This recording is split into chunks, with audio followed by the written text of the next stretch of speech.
It's now coming to 18 months since government instituted an on and off closure of education institutions in the country owing to the COVID-19 outbreak. However, the recently lifted lockdown has proved to be the last straw for owners of private school institutions who are now feeling the pinch of not earning any money from their investments. We have played our role and we don't know why we are keeping on suffering.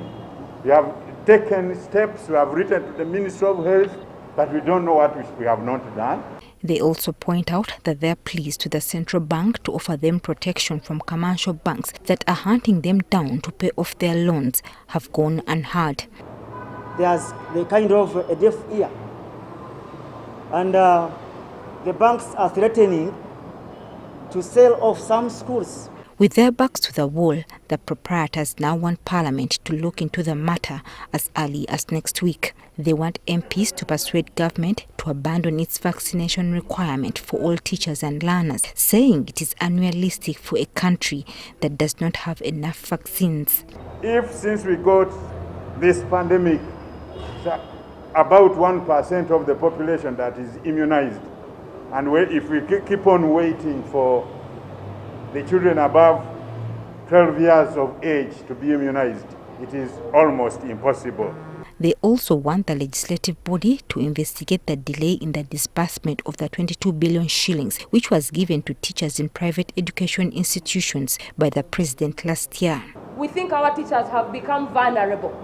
And if they could send money using the funds to these people, we think it is also very possible to send the 22 billion to all the teachers in Uganda because we have the data.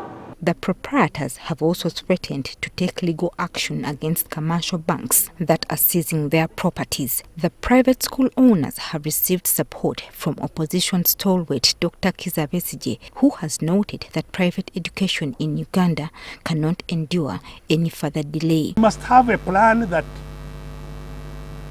not only deals with the public schools, which are few anyway, but one that deals also with private schools.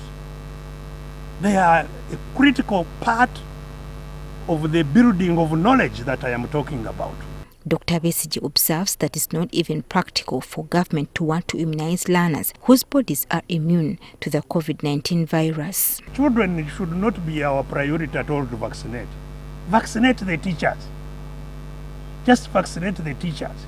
The rise in tension between private school owners and government comes at a time when the Ministry of Education is also battling to figure out a way of reopening learning institutions without putting the country at a risk of a third COVID-19 wave. Joyce Nakato, NTV Tonight.